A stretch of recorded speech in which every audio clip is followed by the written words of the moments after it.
Hey guys. Um, this is a little more sadder of a video. I actually have a 15-minute video recorded right now that I was gonna post, but I felt like it was a little too scripted and I kind of went off on a tangent a little too much. Um, but I just wanted to share with you guys something I've been going through recently, hoping that maybe it can help somebody, or maybe I don't know. I need to get it off my chest, and the fact that it may be able to help somebody out there is good enough reason for me to post it. Um, I have been dealing with something recently, and I haven't slept. I didn't sleep today. I've got a few hours the other day ago, and I hope you know I'm not saying. I know a lot of people that flex their hours of sleep, but no, I've been having issues. Like it's been hard for me to breathe, and it feels hard to sleep, and it makes me I'm starting to ruminate with thoughts, and it takes either 8 hours of me trying to distract myself to be able to sleep, or not being able to sleep at all. um Recently I've been having an issue about something that has happened about 8 months ago.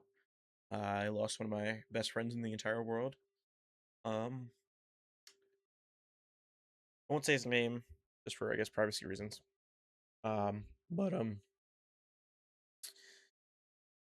a lot of the ruminating and stuff, obviously, when something that happens like that to somebody close to you, some of you guys probably watching this video are close, we're close to him, and you understand what I'm saying. But I started blaming myself, and I have been blaming myself actually a lot, and just stuff like, I wish I had said I love you more. And I have our text messages. We were texting a lot, actually, up to the day, or a day before, on the 10th, is actually when he turned off his phone.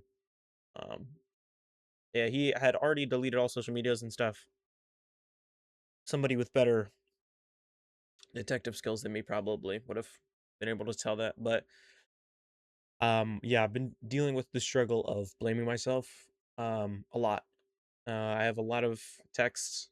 I've made sure not to go through them recently because I knew it would be worse. But I know that a couple of the last texts he sent me, like the last 10 or so, there was like two jokes about how hard life was. And obviously I was there to comfort and say I love you and, like, hey, I'm here. But you never can shake the feeling that you could have said something else, or maybe another love you one day, or maybe you invite him out and make him have a great night. And I don't know. But I know everyone says when something like this happens, you can't blame yourself. You can make up these hypotheticals of, if I did this and if I did that. So I'm stopping there. But um it's just been rough. I think that when it happened, it felt so surreal that I kind of moved past it. Um, I didn't give myself enough time to deal with it, I think. I mean, obviously, I took one day off of work and then went right back to school in front of a bunch of kids and had to act like I was okay. But I don't know, probably the amount of time I have with myself over summer break is probably what's causing me to have this many issues. Um, but a lot of ruminating and a lot of thinking about myself, and how that I hope that I can, or that I was good enough. Um, I strive to be somebody who's positive and welcoming to all, even to the point where I'm willing to cut people off who cross my boundaries of, I don't know, whatever I did deem necessary, just because I want to be able to be welcoming to all and not rude or certain thoughts about stuff. But uh, yeah, I've been. I could tell you why in July I'm worried about something that happened last September, but um, it sucks. I'm gonna take my glasses off. Uh, but it sucks. I don't know when this feeling of blame or dread or whatever you want to call it will go away. Um, I've actually been looking into it and looking up other people who have kind of dealt with the same thing and written about their story or something. And everybody always says that, that feeling will never go away, but you just got to shake it off. And I just think that I'm in the process of about to shake it off. Um, things I always think about suck of how amazing he was as a person, and how I was expecting to him be the godfather to one of my kids, and I'm obviously naming one of my kids after him, but I was going to do that beforehand. Um, One of the worst things that I had to deal with, and what I think really pushed me to just be able to go with it during it, was the relationship he had with my family. He was very close with my parents. My parents and him were very tight knit in the way that they loved each other, and my parents would always ask about him, and he would always ask about my parents and let them know that he enjoyed going to. We went to Great Wolf Lodge together, and he always talks about how that was his favorite um, memory that he had. Probably had better ones, like driving a cart or skating with somebody else, but he always told me that one. Um,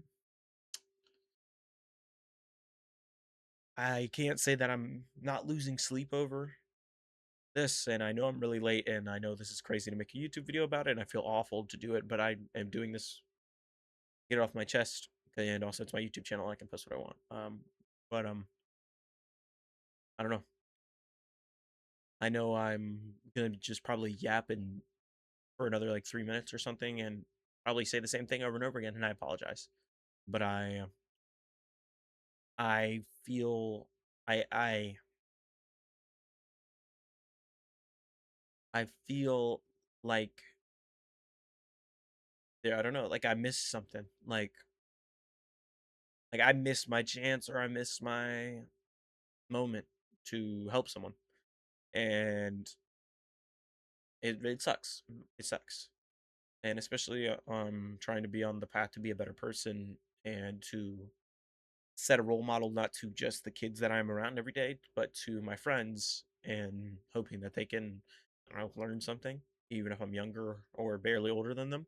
But I just want you to know that you are loved, and if you are out there and you don't feel loved, and you don't feel like you are enough, just know, first off, you probably are enough, and there is people who love you, and it is not your fault for feeling any way you feel. And there's always helplines, even though some people don't enjoy those. That's fine.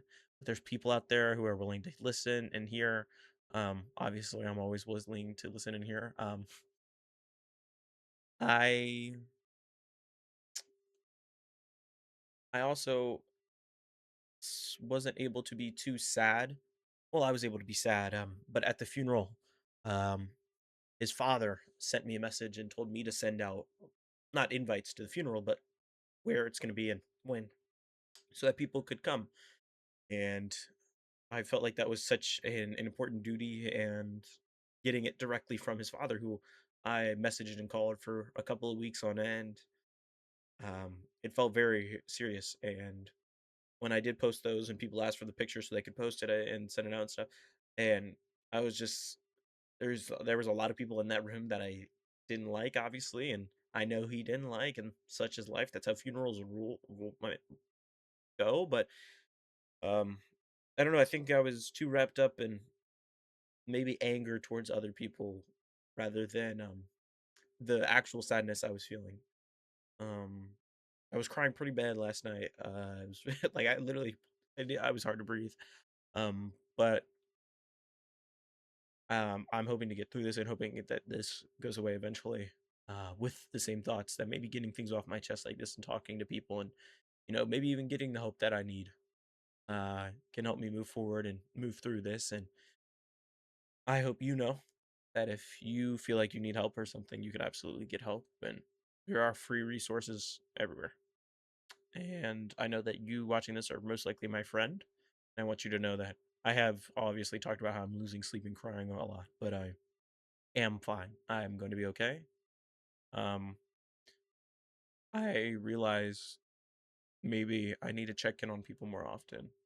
Um, I and I think that's it. I appreciate you guys for watching, and I'm very sorry that this is such a sad video. I love you. Tell somebody you love them, and thank you.